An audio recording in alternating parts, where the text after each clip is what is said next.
kyllähän me kulttuurissa niin kuin puhuttiin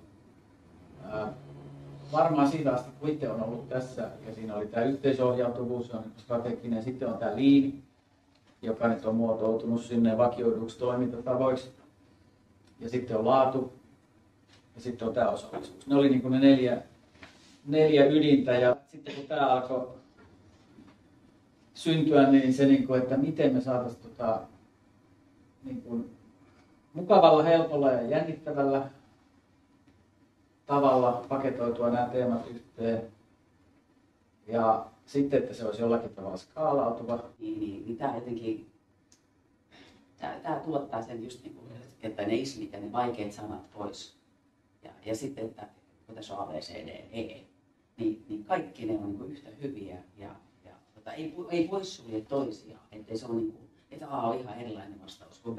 Vaan ne kaikki jotenkin sisältää sitä ja sitten syventää sitä. Joo, ja siis tehdään tosiaan tällainen sitten ihan sitä meidän keskustelua. Että siis meillä oli iso ryhmä siellä juuri sen takia, että meillä on monta toimijaa ollut kuka hoitaa osallisuutta ja kuka laatuu, kuka ehdottomasti haluaa vastata, että tee mitään ilman, että minä tulen sanomaan sanaa.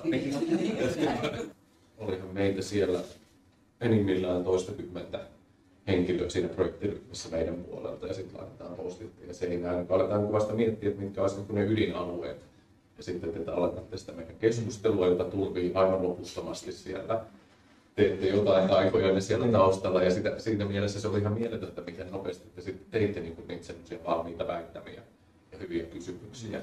Koska sitä aineistoa tuli aivan järjetön määrä. Mä enemmänkin siinä aina yllättyy siitä, miten niin kuin älyttömän hyviä keskusteluja, filosofisia näkökulmia tulee pelastaa missä tahansa. Ja sitten mikä se on se tavoite, että joskus laitetaan ihan sekaisin ryhmäksi, jossa meillä on iso porukka. Mutta sitten vaikka olisi iso porukka, niin sitten ne voi laittaa tiimeittäin sinne omiin. Ja sitten ne kuitenkin keskustelee siinä vaihtaa sitä. Ja sitten se onkin hauskaa, ahaa, niin kuin säkin sanoit, että tuo ammattiryhmä oli tätä mieltä. Ja nyt mitäs älä käsittää? Joo, sanotaan vaan päinvastoin. Siinä tulee enemmän se tunne, että nyt jos meillä oli vielä fasilitaattori paikalla, esihenkilöt ja tiimiläiset tässä, että nyt tuodaan esiin ne jutut, mitä tämä pitää tulla ja mahdollistaa niin sen turvallinen ympäristö siinä.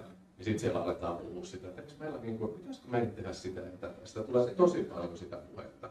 Sanoisin, että ehkä 75-80% pelikerrosta, niin sitä ei tarvitse erikseen fasilitoida tai innostaa, vaan se aika siinä, kun on puheensorinaa. Ja silloin niihin tartutaan, niihin käytännön juttuihin.